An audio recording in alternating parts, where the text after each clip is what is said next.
यंदाच्या महाशिवरात्रीला शुभ योग जुलून आल्याने काही राशींना मोठा धनलाभ होण्याची शक्यता आहे। महाशिवरात्री हा हिंदूंचा प्रमुख धार्मिक सण आहे।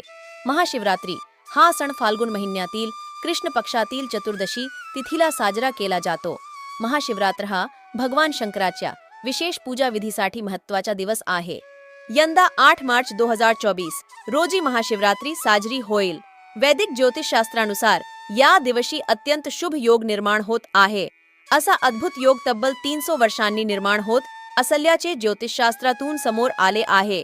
हिंदू पंचांगानुसार महाशिवरात्रीच्या दिवशी सकाळी 4:45 पासून संपूर्ण दिवस शिव योग राहणार आहे। तर सोबतच सकाळी 6:45 सर्वार्थ सिद्धी योग सुरू होणार आहे। हा शुभ योग 10:45 पर्यंत असेल। ज्योतिषशास्त्रानुसार ग्रहांच्या बाबतीतही शुभ योग घडून येत आहे। मकर राशीमध्ये मंगल आणि चंद्राची युती ज्यामुळे चंद्र-मंगल योग निर्माण होत आहे, तर दुसरीकडे कुंभ राशीमध्ये शुक्र, शनी आणि सूर्याच्या युतीने त्रिग्रही योग घडून येत आहे। तर मीन राशीमध्ये राहू आणि बुधाची युती होत आहे। त्यामुळे या शुभ संयोगामुळे महाशिवरात्रीच्या शुभ पर्वापासून काही राशींचे अच्छे दिन सुरू होण्याची शक्यता आहे। कोणत्या राशींवर शंकराची कृपा बरसणार आहे जाणून घेऊयात। मेष राशींच्या लोकांवर भगवान शंकराची विशेष कृपा राहू शकते।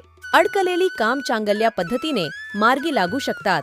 शंकराच्या कृपेने अडकलेले पैसे या कालात परत मिळू शकतात। नोकरीच्या शोधात असलेल्या तरुणांना नोकरीच्या संधी मिळू शकतात। मिथुन राशीच्या लोकांसाठी महाशिवरात्री खूप शुभ ठरू शकते। या राशीच्या लोकांना मोठा धनलाभ होण्याची शक्यता आहे।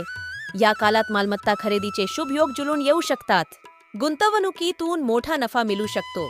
तुमची आर्थिक स्थिती मजबूत होऊ शकते। सिंह राशीच्या लोकांवर भगवान शंकराची कृपा राहू शकते। या कालात विशेष लाभ मिळू शकतो। व्यापारामध्ये आणि व्यवहारांमध्ये मोठा फायदा होण्याची शक्यता आहे। अविवाहितांना विवाहाचे प्रस्ताव येऊ शकतात।